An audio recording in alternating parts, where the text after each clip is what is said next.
paano ka, for lack of a better word, paano ka napatino ni Bianca? Siguro masabi ko na nahanap ko yung taong katapat ko. Totoo nga talaga yun.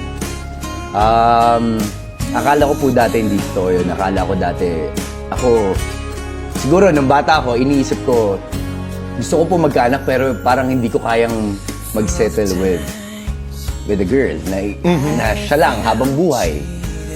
Pero nung dumating siya sa buhay ko, I don't know, for some reason, parang nakaramdam po ako ng spark. At sinabi ko na ito na yung gusto kong makasama habang buhay. And hindi ko po yun naisip dati. But ngayon, sobrang proud ako na ipagmalaki na yun yung nararamdaman ko para sa kanya. Salamat for saying that. Di ba? Salamat. Really thank you, Ruru. Kasi hindi lamang sumikat ka ng gusto, but yung evolution mo as a person, kitang-kita namin. Why the tears? Hindi ko po in-expect na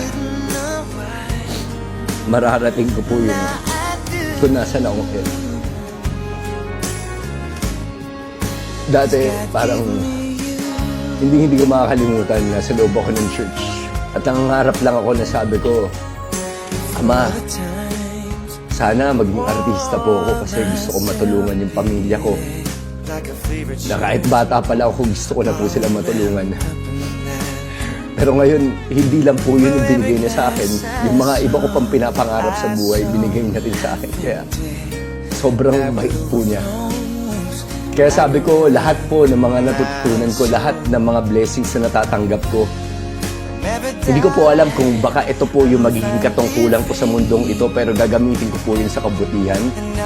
Gagamitin ko po lahat ng meron ako upang makapagbigay ng saya, ng inspirasyon sa mga tao. Before, ang pangarap ko maging artista. Pero ngayon, Tito Boy, ang pangarap ko, I want to be remembered forever. Na kahit nawala na po ako sa mundong to, meron ako maiiwan na mark sa mundong to na ako yung tao na hindi sumuko sa pangarap niya. Sa kabila ng lahat ng mga problemang binabato, sa kabila ng lahat ng mga doubts na binabato sa akin, never ako nag-give up.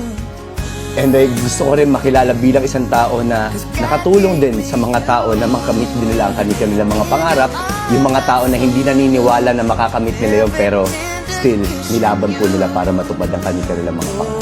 Sarap pakinggan. Diba? How do you want to be remembered?